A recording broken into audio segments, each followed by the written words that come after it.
What do you get if you mix the extremely successful Assassin's Creed games, the Arkham games, and put them in the world of Lord of the Rings?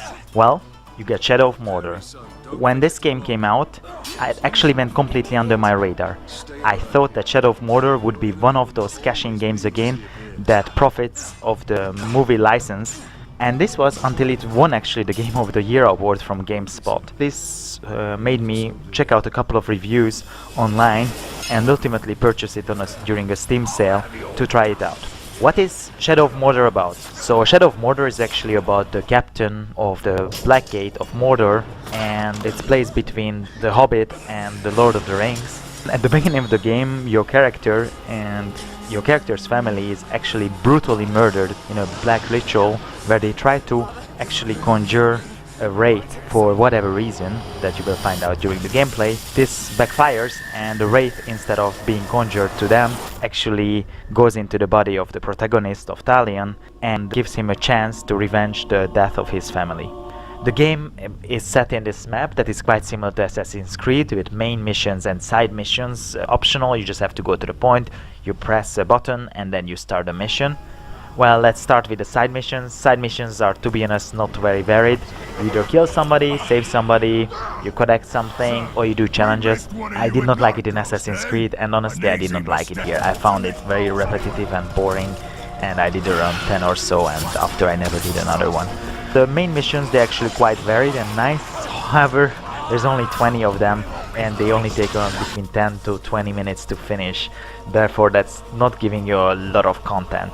So thus the map actually feels quite empty and boring when compared to, for example, a game like Arkham City, which was very diverse and very different in different parts of the game. And I know Mordor is supposed to be wasteland, but nevertheless I did not like it. And this is especially a problem since you are forced to do so much exploration. So when you're not doing exploration, there's actually, you only do combat, and the combat goes into 3 styles depending on which weapon you use. So your first weapon of choice is your dagger. It's actually not a dagger, it's the broken sword of the protagonist's son, very Lord of the Rings style, and it's quite nice. The stealth works well.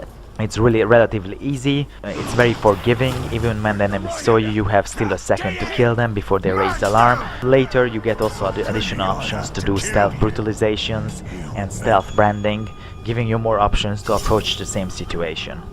The second weapon that you will use is your bow and arrow. The bow is actually quite nice to use because you get in the beginning into this slow motion that allows you to make a couple of nicely aimed shots, and later in the game you get the ability to shadow kill, which is an instant kill, teleportation to a point, doesn't matter where, and this can make you actually very mobile on the battlefield.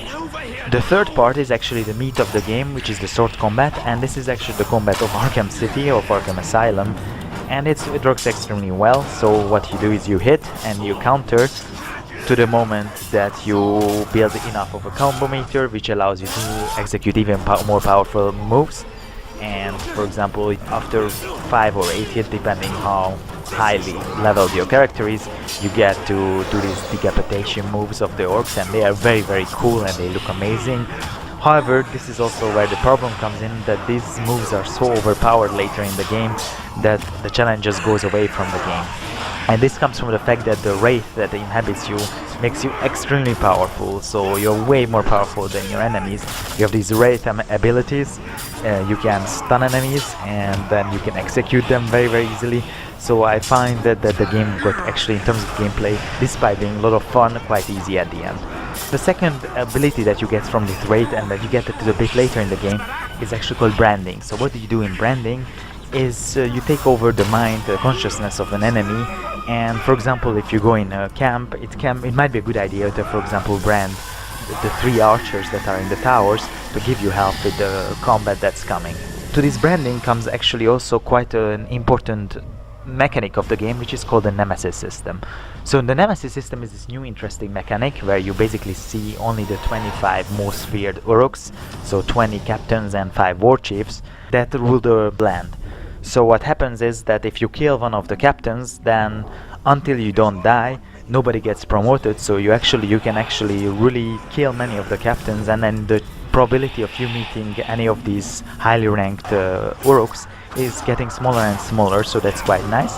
The moment you die, The Uruk that killed you will get promoted, so he will get stronger, so next time you meet it's gonna be even more difficult to kill him. And all the places that are empty will be filled by new Uruks. So it's actually, there's quite a dynamic going on. Now, as mentioned, in the second half of the game you get the ability to brand. You can also brand captains and war chiefs.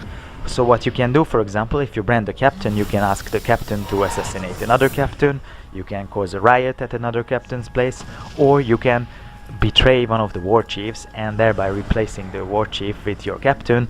To be honest, it's quite a nice mechanic, but I did not use it a lot, and that's because the game I thought was already a bit too easy. I didn't need much help.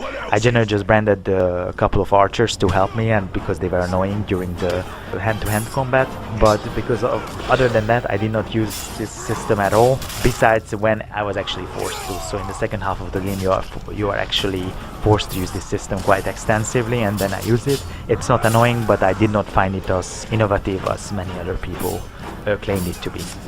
So the art, how is the art of this game? So the art is actually quite nice. The graphics, as mentioned, it's nice, it's good, but the world is boring. So they are beautiful, it's a beautifully boring world. So I really don't know how to feel about the graphics, because I cannot complain about it technically and about the grass and all the details.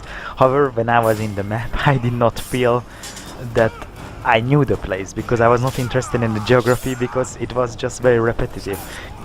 The character models, on the other hand, they are very nice, and they are also very well voice acted, so really well done for that. I really enjoyed the voice acting throughout the whole game. The sound design was also very good, there is fitting sounds for everything. And the music is also very nice, it's in line with the Lord of the Rings movies or The Hobbit, so if you enjoy the music in that, that's what you can expect in this game, and if you liked it, you will also like it here. So what are the weaknesses of this game? Well, unfortunately there's quite a few.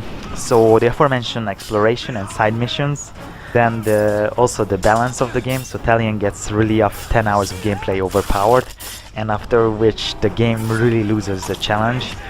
The beginning of the game was actually quite fun because it was challenging, but once it lost the challenge I did not enjoy it as much.